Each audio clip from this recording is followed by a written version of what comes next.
In class, this is Dr. Peter Trzop. I wanted to do this video because I think sometimes students get a little focused on feedback being in one category, especially if there's rubrics. Rubrics are, I say, a very subjective way to make it look objective, meaning the grade and feedback. And while I guess there's a use to them and it's okay, the real feedback is what the professor's talking about. Like I use videos. Some people do a lot of typing or cut and paste oftentimes, and that's really the feedback. The rubric is just a way of putting a objective number, specific number with the subjective things that go into it, right? Unless it says you have to do one, two, three, like you post one paragraph, doesn't matter what it is, that's objective. But when it talks about the content analysis, all that, it tends to be very subjective. So the rubrics are what they are, but what's important is the feedback that the professor's giving. One thing that I do a lot is because I do videos, I can give a lot of feedback, more than most people written, because they don't want to repeat things over and over. They don't have time to, because they're always typing or cutting and pasting, or they don't have the cut and paste ready. So what I try to do is go over every aspect of what I'm grading, but also teaching at the same time. Let's say, use an example.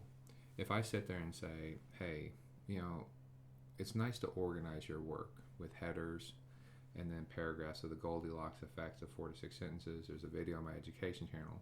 That's how we organize and develop content. Is it grading the content? No. But these are good steps to help organize and develop your work. Could it be under the organization rubric if there was one? Yes. But the more important thing is not that I'm grading the way you organize, it's that it helps you to develop and organize and show your content in the best of light. If you put one big block of information, then I have to go back and go, okay, the requirements are to do this topic, this one, this one, this one, right? So I'm looking for all these topics when you could have easily used headers and paragraphs, right? And that helps me to read and grade your work. It helps you to make sure that you did it all. Make sure that you organized it, you did all the work, and it really helps in a big way. I mentioned these steps in order to help what I'm looking for the grade. So instead of just saying, well, content's not that good, you need to add more detail, hope it works out for you, I sit there and say, hey, this is how you can organize your work. This is how you can develop paragraphs, 4 to 6 sentences. You want to develop that length and writing length.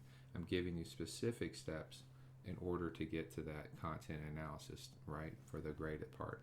So oftentimes people say, well, how do we just give feedback, like more this, more that, spell better, don't misspell this, don't.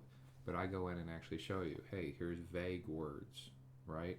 Here's contracted words, here's misspelled words, here's things that don't make sense grammar wise, or here's punctuation. I always say good grammar never goes out of style. There are typically rubrics for that, but here's the big catch. If you write with a lot of vague words and grammar issues and it's not easy to understand what you're saying, it does impact the content. It does impact the analysis. If the professor cannot understand what you're saying or what you're trying to get to, then it impacts it. Example would be, as I had a student one week put 4 its, the word it, 4 times in a sentence. I didn't know what the first 2 its were. I kind of had a shot at the third one and then understand the fourth one. Instead of writing with all these vague words, the student could have used very specific terms and probably could have written that a lot more clear, and that would have made the post, or if you will, the paper, much more effective. In other words, more content, more analysis, more detail. But instead, there's a little bit of grammar that can be knocked down on the rubric, but it's really the content that gets hit. And I'm trying to say, fix this in order to fix this, right? So another aspect is you meet students where they're at. If some students have great grammar in APA, maybe you touch on it just to say, this is good, that I like that, this is wonderful stuff. But really all that helps you to present and to write more clearly your content analysis. Some students struggle in this area, and I will focus on it more because it will help you. That's the biggest bang for the buck, right?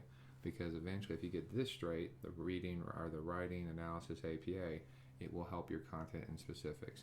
Just because the paper's supposed to be one page and you write two, and you say, oh, look at all this content.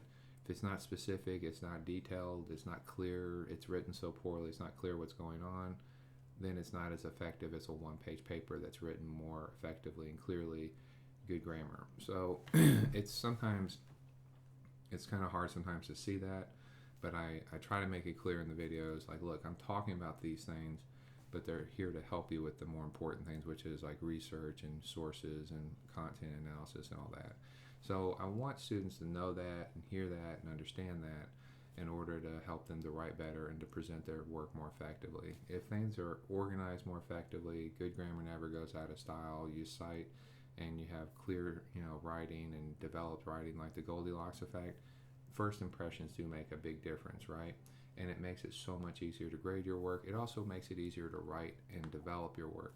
Having said that, I also teach while I grade, right? Whereas some people just go cut, paste, comment, whatever. I'm trying to say that's fine. Those comments will be there, but let's talk about how to fix it. So the next time you come in, it's better situation. So hopefully that's not lost on people. I get a lot of positive feedback for that. It does take a lot of time to do it, but I think it's very, very important. So I appreciate it and best of luck.